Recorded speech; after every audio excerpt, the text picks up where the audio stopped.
தமிழ்நாட்டில் இன்னைக்கு சமூக வலைத்தளங்களில் நாடார் ஜாதி ரொம்ப கீழ்நிலையில் இருந்ததாகவும், நாடார் பெண்கள் மார்பு கச்சை அணியலை, அவங்களுக்கு முளைவரி விதிக்கப்பட்டதுன்னு ரொம்ப அவதூறாக நிறைய கருத்துக்கள் எழுதுகிறாங்க. இதை பற்றி உங்கள் கருத்து என்னங்க?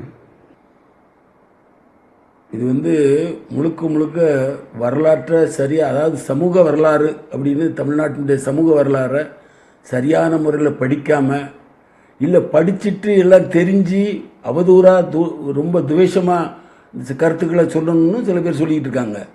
அரசியல்வாதிகள்லே சில பேர் இந்த மாதிரி சொல்ல ஆரம்பிச்சிருக்காங்க.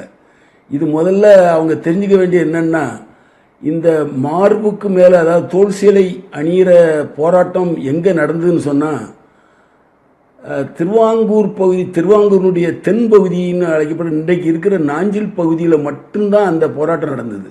அங்கே தான் இந்த பிரச்சனை. எப்படின்னு கேட்டால், அங்கே ஏற்கனவே நாயர் பெண்கள், நம்பூதிரி பெண்கள் இடுப்புக்கு மேலே அவங்க துணி போடுற வழக்கமே கிடையாது. இதுக்கு நிறைய புகைப்பட ஆவணங்களே ஏராளமாக இருக்குது.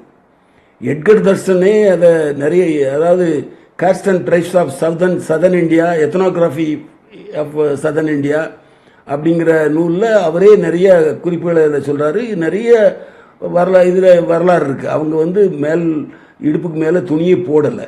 அதாவது இன்றைய கேரளத்தில், அதாவது நான் சொல்கிறது குறிப்பிட்டாப்பில் நாயர் சமூகம், நம்பூதிரி சமூகம் அவங்க. அப்போ அந்த நிலையில் இந்த பழமையான ஆட்சியாளராக இருந்தவங்க சான்றோர் சமூகத்தவர் தான் சேர மன்னருடைய வாரிசுகள் கேரளத்தில்.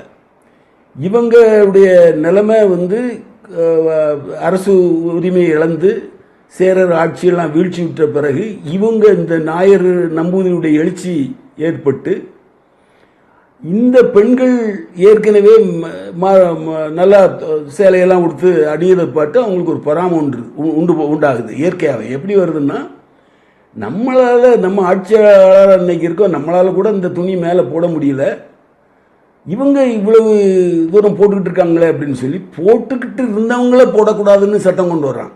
முதல்ல அதை புரிஞ்சுக்கணும்.